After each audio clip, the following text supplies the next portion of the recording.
ألف لام ميم صاد. كتاب أنزل إليك فلا يكن في صدرك حرج منه لتنذر به وذكرى للمؤمنين. اتبعوا ما أنزل إليكم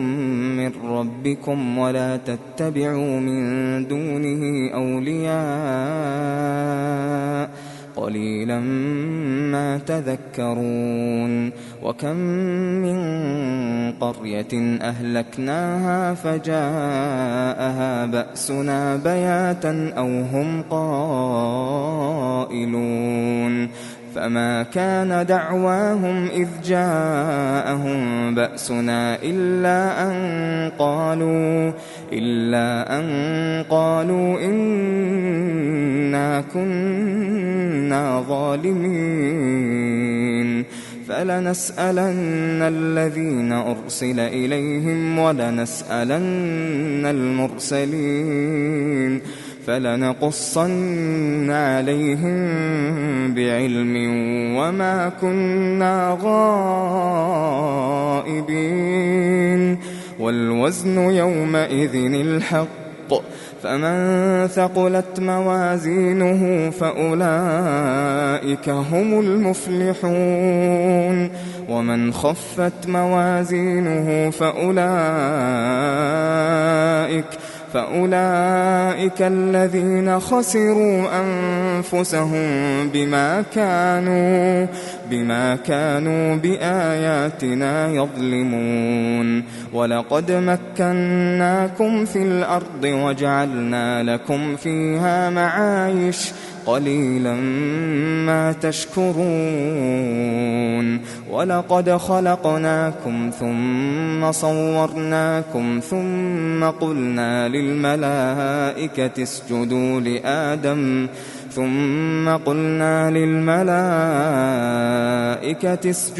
لآدم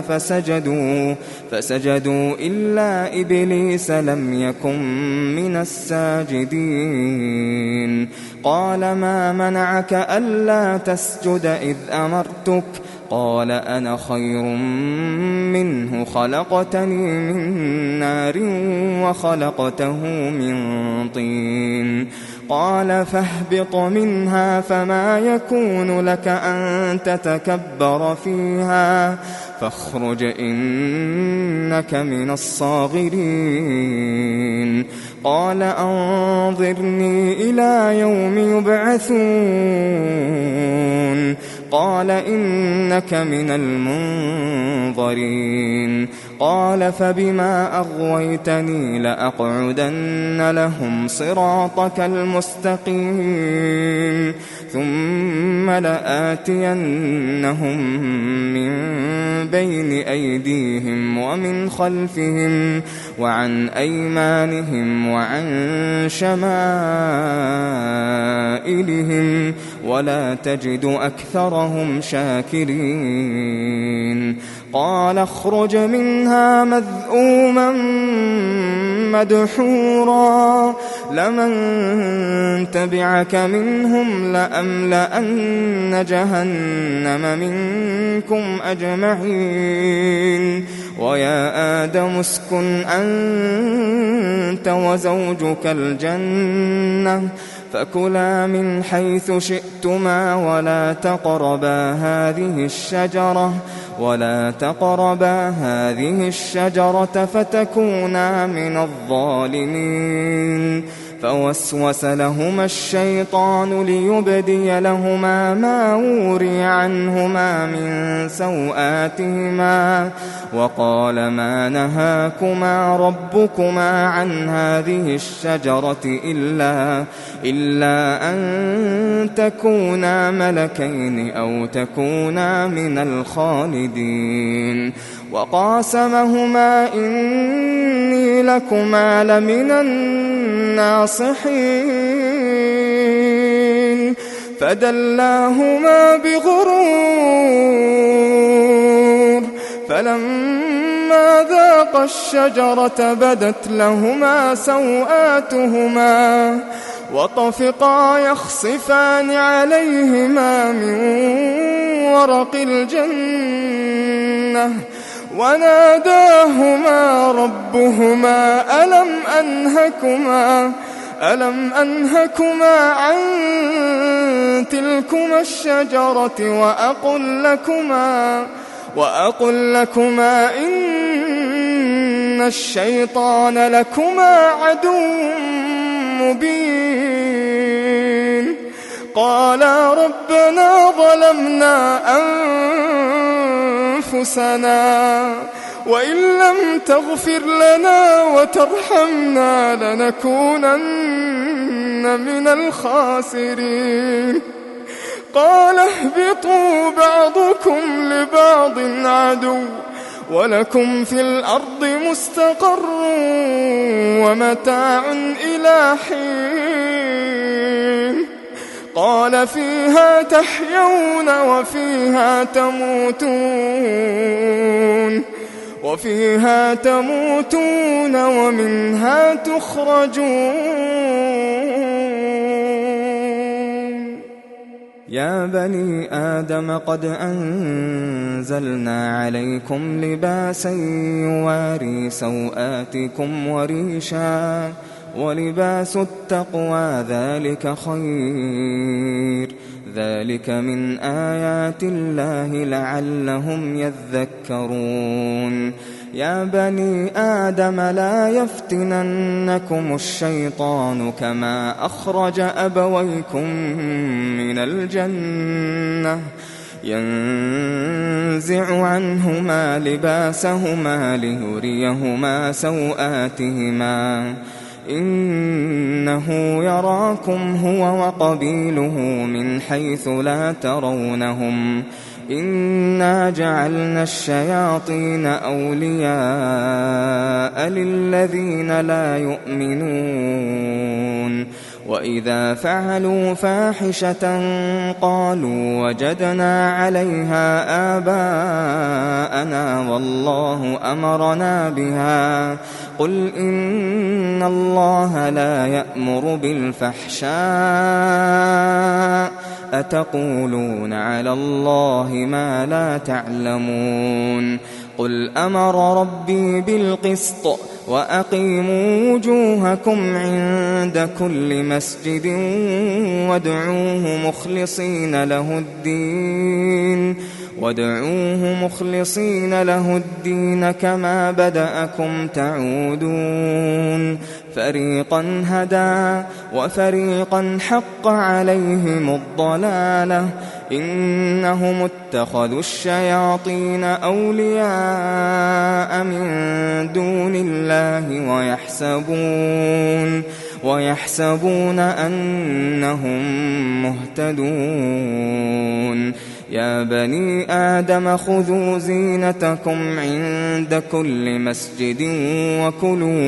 وكلوا واشربوا ولا تسرفوا إنه لا يحب المسرفين قل من حرم زينة الله التي أخرج لعباده والطيبات من الرزق قل هي للذين آمنوا في الحياة الدنيا خالصة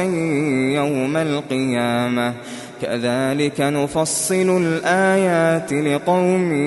يعلمون قل إنما حرم ربي الفواحش ما ظهر منها وما بطن والإثم والبغي بغير الحق وأن تشركوا بالله ما لم ينزل به سلطانا وأن تقولوا على الله ما لا تعلمون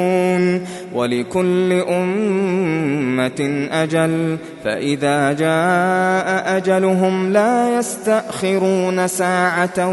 ولا يستقدمون يا بني آدم إما يأتينكم رسل منكم يقصون عليكم آياتي فمن اتقى وأصلح فلا خوف عليهم ولا هم يحزنون. والذين كذبوا بآياتنا واستكبروا عنها أولئك أصحاب النار هم فيها خالدون. فمن أظلم ممن افترى على الله كذبا أو كذب بآياته أولئك ينالهم نصيبهم من الكتاب حتى إذا جاءتهم رسلنا يتوفونهم قالوا أين ما كنتم تدعون من دون الله قالوا ضلوا عنا وشهدوا على أنفسهم أنهم كانوا كافرين. قال ادخلوا في قد خلت من قبلكم من الجن والإنس في النار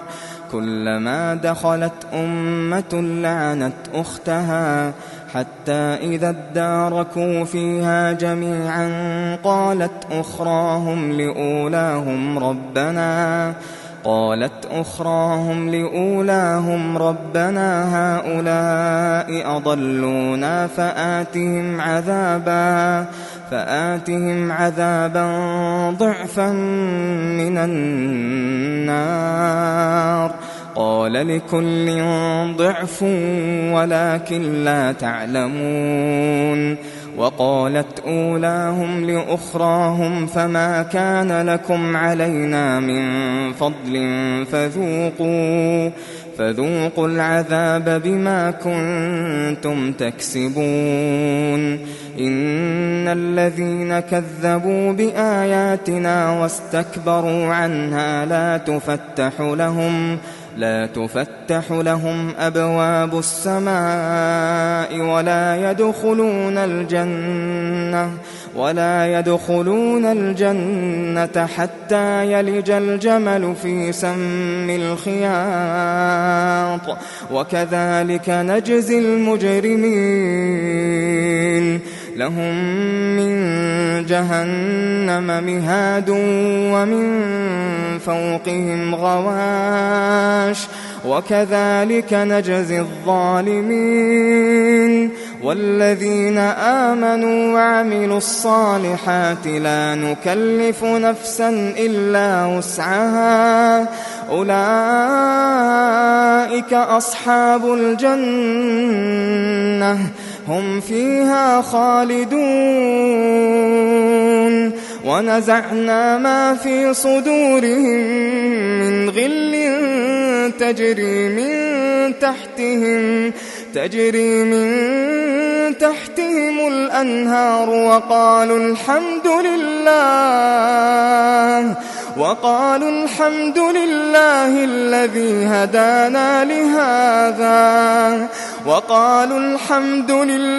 الذي هدانا لهذا وما كنا لنهتدي لولا أن هدانا الله لقد جاءت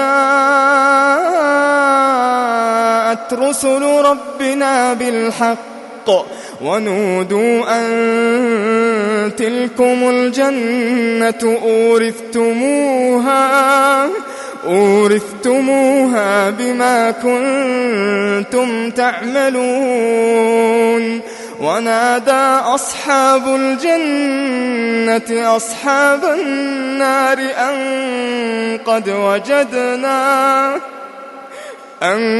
قد وجدنا ما وعدنا ربنا حقا فهل وجدتم ما وعد ربكم حقا؟ قالوا نعم. فأذن مؤذن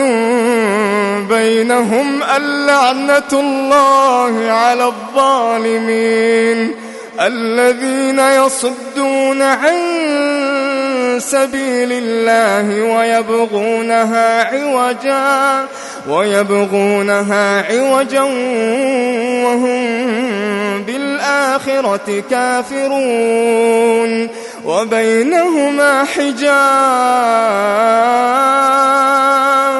وعلى الأعراف رجال يعرفون كلا بسيماهم ونادوا أصحاب الجنة أن سلام عليكم لم يدخلوها وهم يطمعون وإذا صرفت أبصارهم تلقاء أصحاب النار قالوا ربنا لا تجعلنا مع القوم الظالمين ونادى أصحاب الأعراف رجالا يعرفونهم بسيماهم قالوا ما أغنى عنكم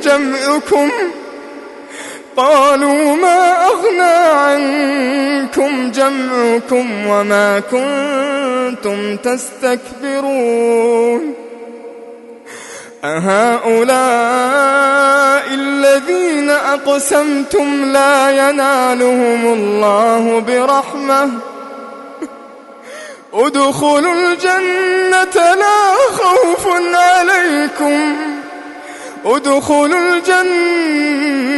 لا خوف عليكم ولا أنتم تحزنون ونادى أصحاب النار أصحاب الجنة أن أفيضوا علينا من الماء ونادى أصحاب النار أصحاب الجنة أن أفيضوا علينا من الماء أو مما رزقكم الله قالوا إن الله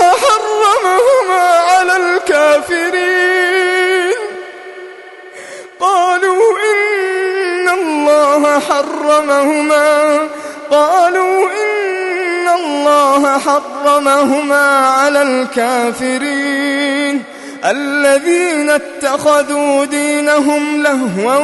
ولعبا وغرتهم الحياة الدنيا فاليوم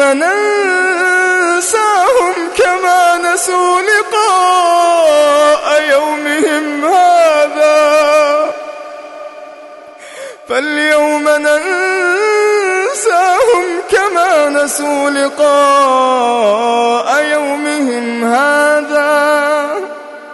وما كانوا بآياتنا يجحدون ولقد جئناهم بكتاب فصلناه على علم هدى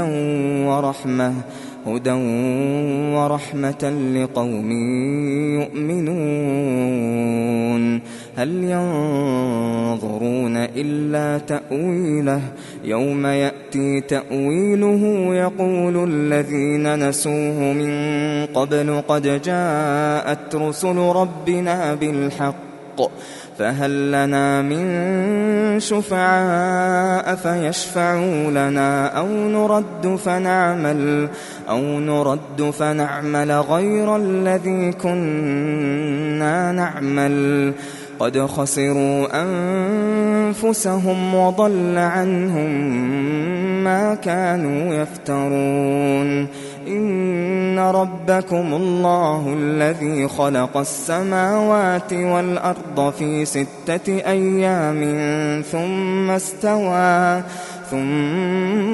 استوى على العرش يغشي الليل النهار يطلبه حثيثا والشمس والقمر والنجوم مسخرات بأمره ألا له الخلق والأمر تبارك الله رب العالمين ادعوا ربكم تضرعا وخفية إنه لا يحب المعتدين ولا تفسدوا في الأرض بعد إصلاحها وادعوه خوفا وطمعا إن رحمة الله قريب من المحسنين وهو الذي يرسل الرياح بشرا بين يدي رحمته حتى إذا أقلت سحابا ثقالا سقناه لبلد ميت فأنزلنا به الماء فأخرجنا به من كل الثمرات كذلك نخرج الموتى لعلكم تذكرون والبلد الطيب يخرج نباته بإذن ربه والذي خبث لا يخرج إلا نكدا كذلك نصرف الآيات لقوم يشكرون لقد أرسلنا نوحا إلى قومه فقال يا قوم اعبدوا الله ما لكم من إله غيره إني أخاف عليكم عذاب يوم عظيم قال الملأ من قومه إنا لنراك في ضلال مبين قال يا قوم ليس بي ضلالة ولكني رسول من رب العالمين أبلغكم رسالات ربي وأنصح لكم وأعلم من الله ما لا تعلمون أوعجبتم أن جاءكم ذكر من ربكم على رجل منكم لينذركم ولتتقوا ولعلكم ترحمون فكذبوه فأنجيناه والذين معه في الفلك وأغرقنا الذين كذبوا بآياتنا إنهم كانوا قوما عمين وإلى عاد أخاهم هودا قال يا قوم اعبدوا الله ما لكم من إله غيره أفلا تتقون قال الملأ الذين كفروا من قومه إنا لنراك في سفاهة وإنا لنظنك من الكاذبين قال يا قوم ليس بي سفاهة ولكني رسول من رب العالمين أبلغكم رسالات ربي وأنا لكم ناصح أمين أوعجبتم أن جاءكم ذكر من ربكم على رجل منكم لينذركم واذكروا إذ جعلكم خلفاء من بعد قوم نوح وزادكم في الخلق بسطة فاذكروا آلاء الله لعلكم تفلحون قالوا أجئتنا لنعبد الله وحده ونذر ما كان يعبد آباؤنا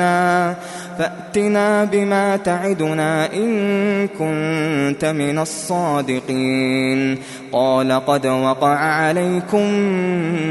من ربكم رجس وغضب أتجادلونني في أسماء سميتموها أنتم وآباؤكم ما نزل الله بها من سلطان فانتظروا إني معكم من المنتظرين فأنجيناه والذين معه برحمة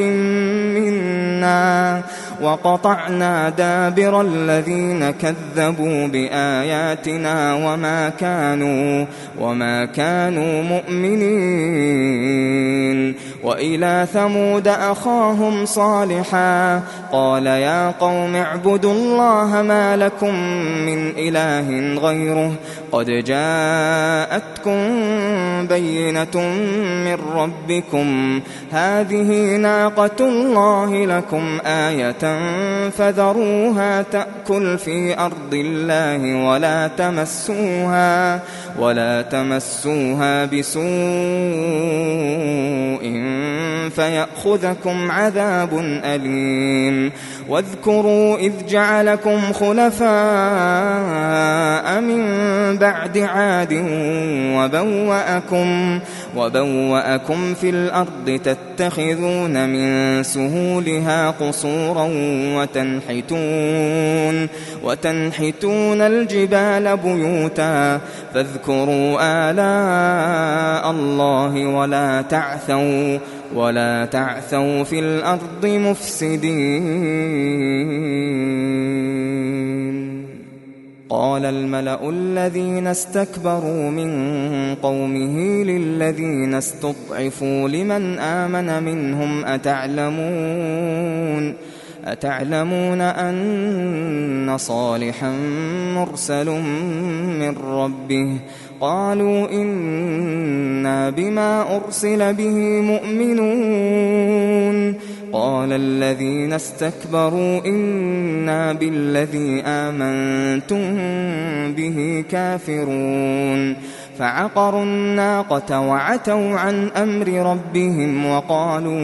وقالوا يا صالح ائتنا بما تعدنا إن كنت من المرسلين. فأخذتهم الرجفة فأصبحوا في دارهم جاثمين.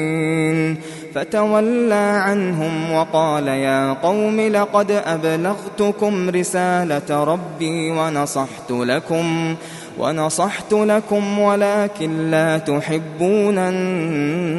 الناصحين. ولوطا إذ قال لقومه أتأتون الفاحشة ما سبقكم بها من أحد من العالمين. إنكم لتأتون الرجال شهوة من دون النساء بل أنتم قوم مسرفون. وما كان جواب قومه إلا أن قالوا أخرجوهم من قريتكم إنهم أناس يتطهرون. فأنجيناه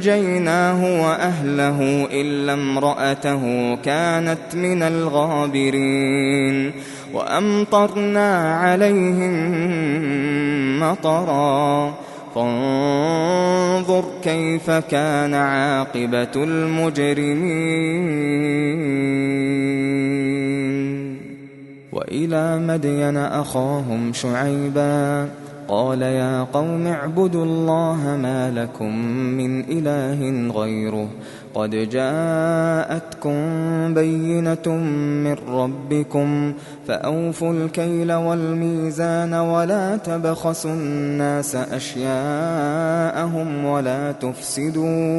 ولا تفسدوا في الأرض بعد إصلاحها ذلكم خير لكم إن كنتم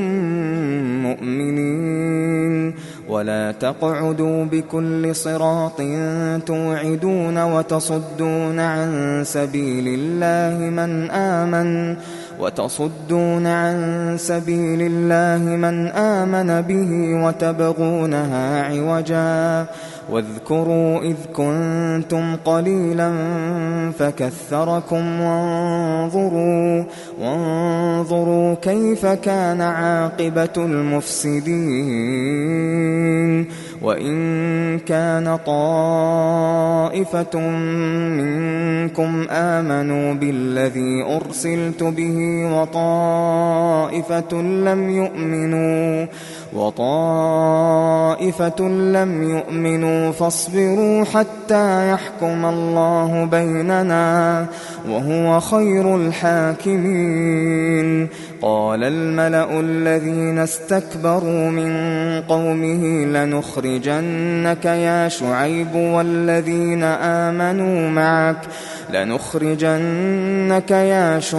والذين آمنوا معك من قريتنا أو لتعودن في ملتنا. قال أولو كنا كارهين قد افترينا على الله كذبا إن عدنا في ملتكم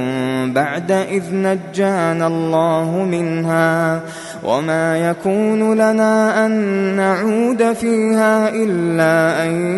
يشاء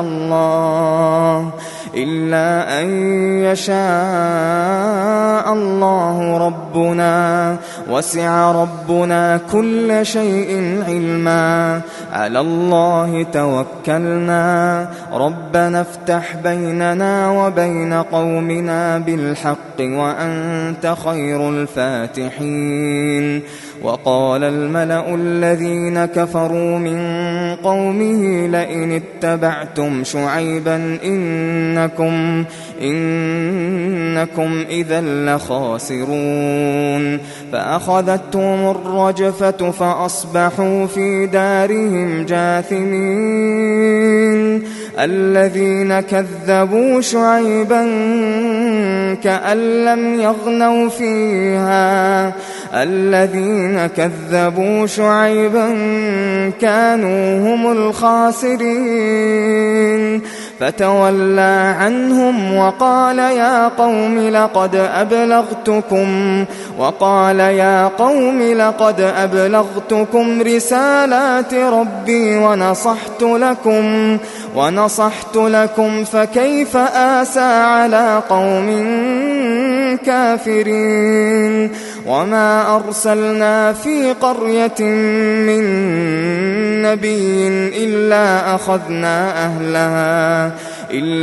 أخذنا أهلها بالبأساء والضراء لعلهم يضرعون. ثم بدلنا مكان السيئة الحسنة حتى عفوا وقالوا قد مس آباءنا الضراء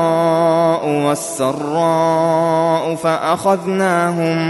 فأخذناهم بغتة وهم لا يشعرون. ولو أن أهل القرى آمنوا واتقوا لفتحنا عليهم بركات من السماء والأرض ولكن كذبوا فأخذناهم بما كانوا يكسبون. أفأمن أهل القرى أن يأتيهم بأسنا بياتا وهم نائمون. أوأمن أهل القرى أن يأتيهم بأسنا ضحى وهم يلعبون. أفأمنوا مكر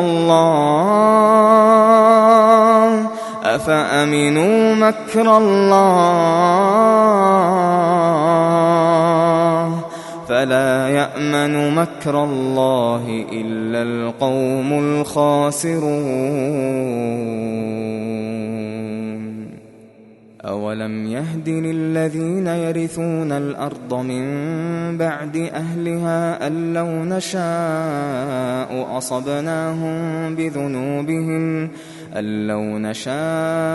أصبناهم بذنوبهم ونطبع على قلوبهم فهم لا يسمعون. تلك القرى نقص عليك من أنبائها ولقد جاءتهم رسلهم بالبينات فما كانوا ليؤمنوا بما كذبوا من قبل كذلك يطبع الله على قلوب الكافرين وما وجدنا لأكثرهم من عهد وإن وجدنا أكثرهم لفاسقين ثم بعثنا من بعدهم موسى بآياتنا إلى فرعون وملئه فظلموا بها فانظر كيف كان عاقبة المفسدين وقال موسى يا فرعون إني رسول من رب العالمين حقيق على ألا أقول على الله إلا الحق قد جئتكم ببينة من ربكم فأرسل معي بني إسرائيل قال إن كنت جئت بآية فأت بها إن كنت من الصادقين فألقى عصاه فإذا هي ثعبان مبين ونزع يده فإذا هي بيضاء للناظرين قال الملأ من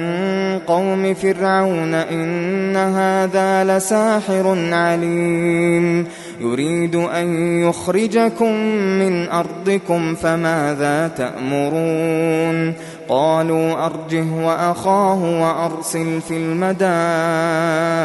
حاشرين يأتوك بكل ساحر عليم وجاء السحرة فرعون قالوا إن لنا لأجرا إن كنا نحن الغالبين قال نعم وإنكم لمن المقربين قالوا يا موسى إما أن تلقي وإما أن نكون نحن الملقين قال ألقوا فلما ألقوا سحروا أعين الناس واسترهبوهم وجاءوا بسحر عظيم وأوحينا إلى موسى أن ألق عصاك فإذا هي تلقف ما يأفكون فوقع الحق وبطل ما كانوا يعملون فغلبوا هنالك وانقلبوا صاغرين وألقي السحرة ساجدين قالوا آمنا برب العالمين رب موسى وهارون قال فرعون آمنتم به قبل أن آذن لكم إن هذا لمكر مكرتموه في المدينة لتخرجوا منها أهلها فسوف تعلمون لأقطعن أيديكم وأرجلكم من خلاف ثم لأصلبنكم أجمعين قالوا إنا إلى ربنا منقلبون وما تنقم منا إلا أن آمنا بآيات ربنا لما جاءتنا ربنا أفرغ علينا صبرا وتوفنا مسلمين وقال الملأ من قوم فرعون أتذر موسى وقومه ليفسدوا في الأرض ويذرك وآلهتك قال سنقتل أبناءهم ونستحيي نساءهم وإنا فوقهم قاهرون قال موسى لقومه استعينوا بالله واصبروا إن الأرض لله يورثها من يشاء من عباده والعاقبة للمتقين قالوا أوذينا من قبل أن تأتينا ومن بعد ما جئتنا قال عسى ربكم أن يهلك عدوكم ويستخلفكم في الأرض فينظر كيف تعملون ولقد أخذنا آل فرعون بالسنين ونقص من الثمرات لعلهم يذكرون فإذا جاءتهم الحسنة قالوا لنا هذه وإن تصبهم سيئة يطيروا بموسى ومن معه ألا إنما طائرهم عند الله ولكن أكثرهم لا يعلمون وقالوا مهما تأتنا به من آية لتسحرنا بها فما نحن لك بمؤمنين فأرسلنا عليهم الطوفان والجراد والقمل والضفادع والدم آيات مفصلات فاستكبروا وكانوا قوما مجرمين ولما وقع عليهم الرجز قالوا يا موسى ادع لنا ربك بما عهد عندك لئن كشفت عنا الرجز لنؤمنن لك ولنرسلن معك بني إسرائيل فلما كشفنا عنهم الرجز إلى أجل هم بالغوه إذا هم ينكثون فانتقمنا منهم فأغرقناهم في اليم بأنهم كذبوا بآياتنا وكانوا عنها غافلين وأورثنا القوم الذين كانوا يستضعفون مشارق الأرض ومغاربها التي باركنا فيها وتمت كلمة ربك الحسنى على بني إسرائيل بما صبروا ودمرنا ما كان يصنع فرعون وقومه وما كانوا يعرشون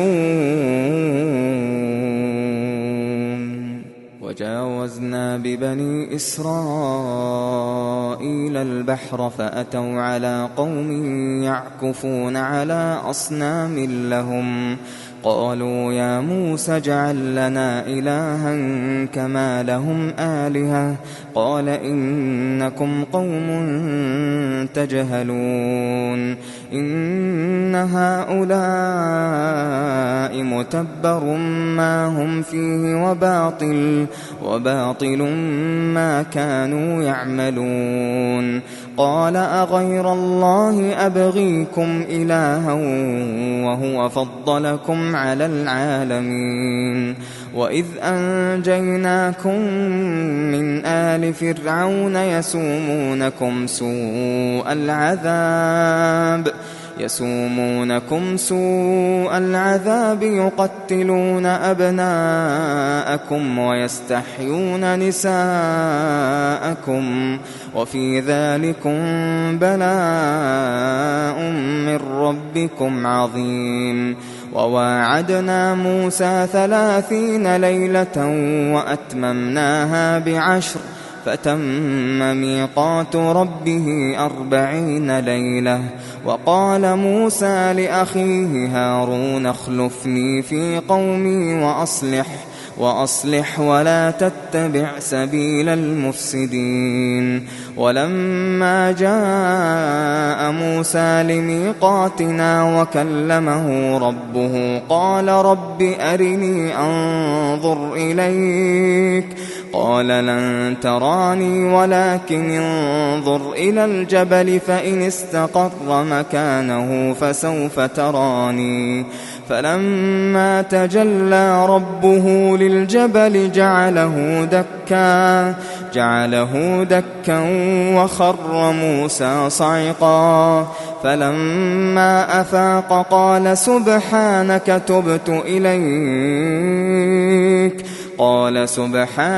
تبت إليك وأنا أول المؤمنين قال يا موسى إني اصطفيتك على الناس برسالاتي وبكلامي فخذ ما آتيتك وكن من الشاكرين وكتبنا له في الألواح من كل شيء موعظة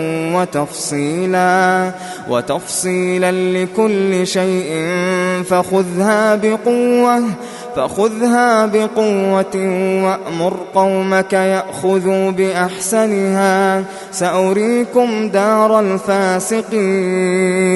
سأصرف عن آياتي الذين يتكبرون في الأرض بغير الحق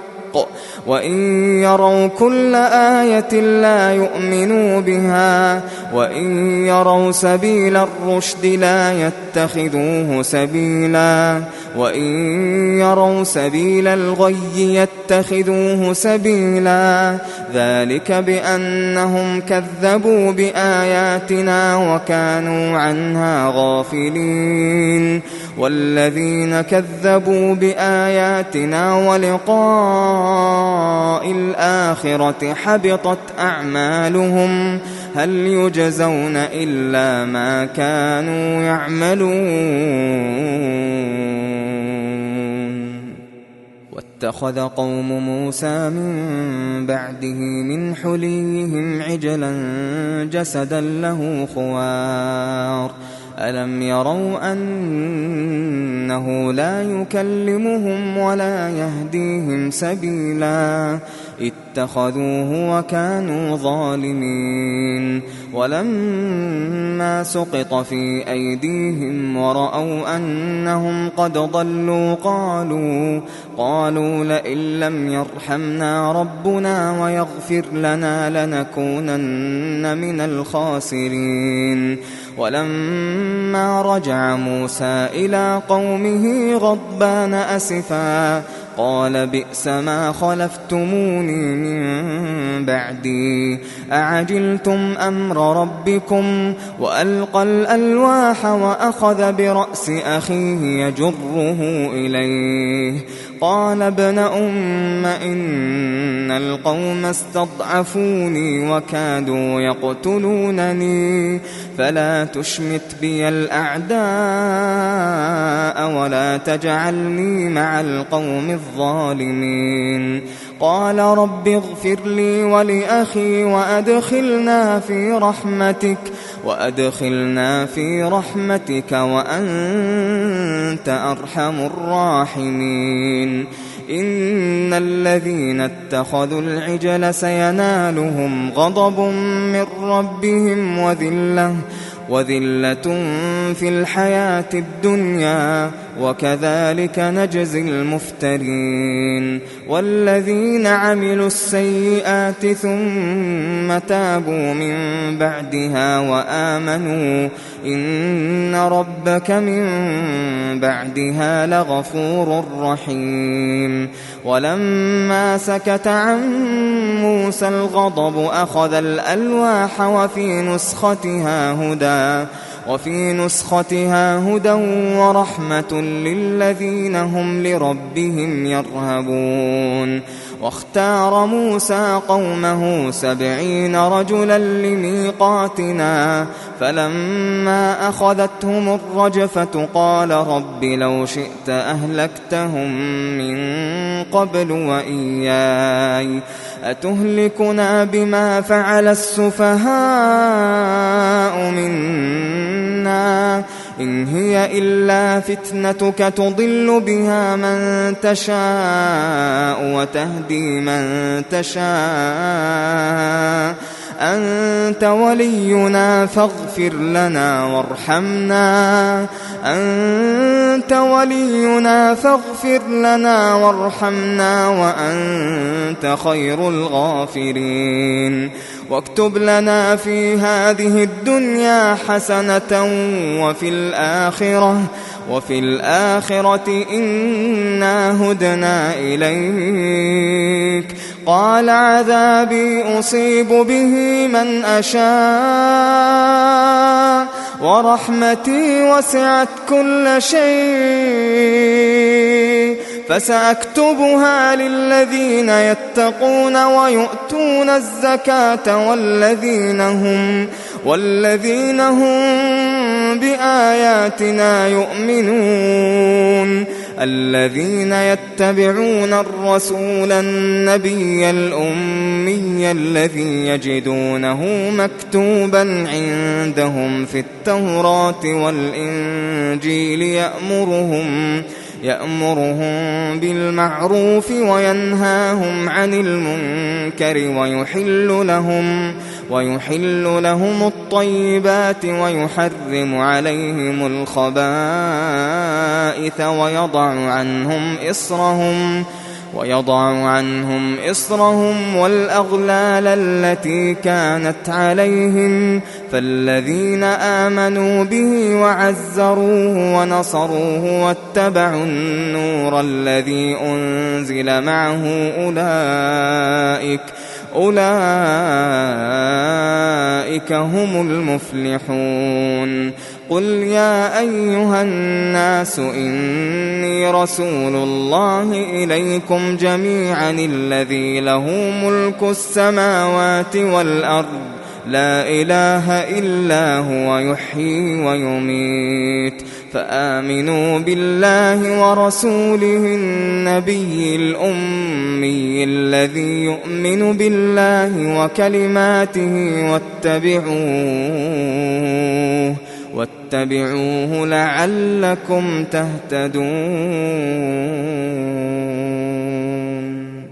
ومن قوم موسى أمة يهدون بالحق وبه يعدلون وقطعناهم 12 أسباطا أمما وأوحينا إلى موسى إذ استسقاه قومه أن اضرب بعصاك الحجر فانبجست منه 12 عينا قد علم كل أناس مشربهم وظللنا عليهم الغمام وأنزلنا عليهم المن والسلوى كلوا من طيبات ما رزقناكم وما ظلمونا ولكن كانوا أنفسهم يظلمون وإذ قيل لهم اسكنوا هذه القرية وكلوا منها حيث شئتم وقولوا حطة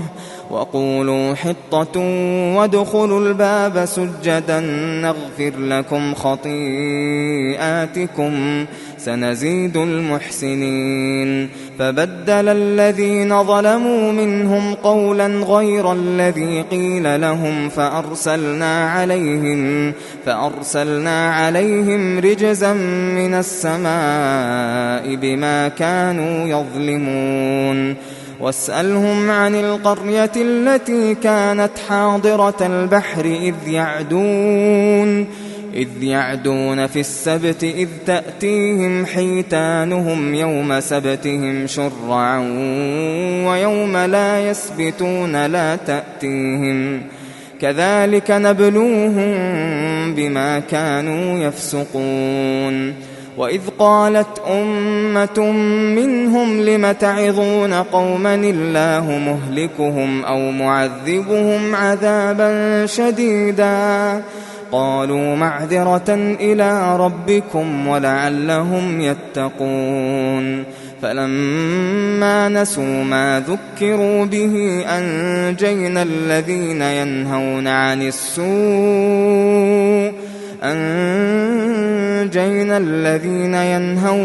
السوء وأخذنا الذين ظلموا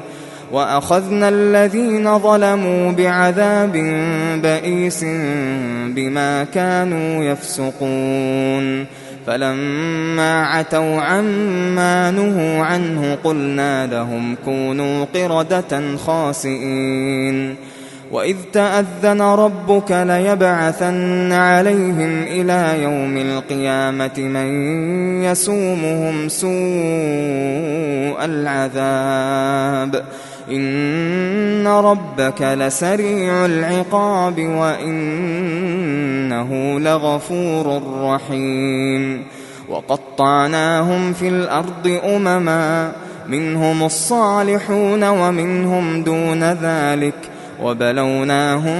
بالحسنات والسيئات لعلهم يرجعون فخلف من بعدهم خلف ورثوا الكتاب يأخذون عرض هذا الأدنى ويقولون سيغفر لنا وإن يأتهم عرض مثله يأخذوه ألم يؤخذ عليهم ميثاق الكتاب ألا يقولوا على الله إلا الحق ودرسوا ما فيه والدار الآخرة خير للذين يتقون أفلا تعقلون والذين يمسكون بالكتاب وأقاموا الصلاة إنا لا نضيع أجر المصلحين وإذ نتقنا الجبل فوقهم كأنه ظلة وظنوا أنه واقع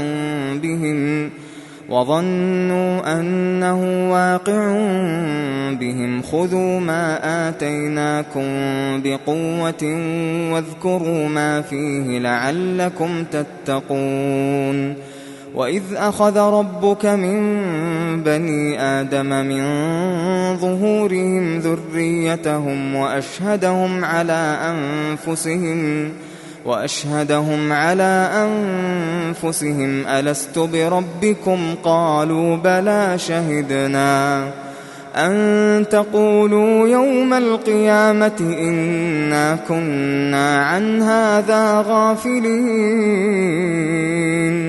أو تقولوا إنما أشرك آباؤنا من قبل وكنا ذرية من بعدهم أفتهلكنا بما فعل المبطلون وكذلك نفصل الآيات ولعلهم يرجعون واتل عليهم نبأ الذي آتيناه آياتنا فانسلخ منها فأتبعه الشيطان فكان من الغاوين ولو شئنا لرفعناه بها ولكنه أخلد إلى الأرض واتبع هواه فمثله كمثل الكلب إن تحمل عليه يلهث أو تتركه يلهث ذلك مثل القوم الذين كذبوا بآياتنا فاقصص القصص لعلهم يتفكرون ساء مثلا القوم الذين كذبوا بآياتنا وأنفسهم كانوا يظلمون من يهد الله فهو المهتدي ومن يضلل فأولئك هم الخاسرون ولقد ذرأنا لجهنم كثيرا من الجن والإنس لهم قلوب لا يفقهون بها ولهم أعين لا يبصرون بها ولهم آذان لا يسمعون بها أولئك كالأنعام بل هم أضل أولئك هم الغافلون ولله الأسماء الحسنى فادعوه بها وذروا الذين يلحدون في أسمائه سيجزون ما كانوا يعملون وممن خلقنا أمة يهدون بالحق وبه يعدلون والذين كذبوا بآياتنا سنستدرجهم من حيث لا يعلمون وأملي لهم إن كيدي متين أولم يتفكروا ما بصاحبهم من جنة إن هو إلا نذير مبين أولم ينظروا في ملكوت السماوات والأرض وما خلق الله من شيء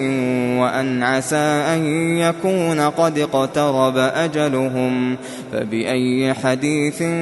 بعده يؤمنون من يضلل الله فلا هادي له ويذرهم في طغيانهم يعمهون يسألونك عن الساعة أيان مرساها قل إنما علمها عند ربي لا يجليها لوقتها إلا هو ثقلت في السماوات والأرض لا تأتيكم إلا بغتة يسألونك كأنك حفي عنها قل إنما علمها عند الله ولكن أكثر الناس لا يعلمون قل لا أملك لنفسي نفعا ولا ضرا إلا ما شاء الله ولو كنت أعلم الغيب لاستكثرت من الخير وما مسني السوء إن أنا إلا نذير وبشير لقوم يؤمنون هو الذي خلقكم من نفس واحدة وجعل منها زوجها ليسكن إليها فلما تغشاها حملت حملا خفيفا فمرت به فلما أثقلت دعوا الله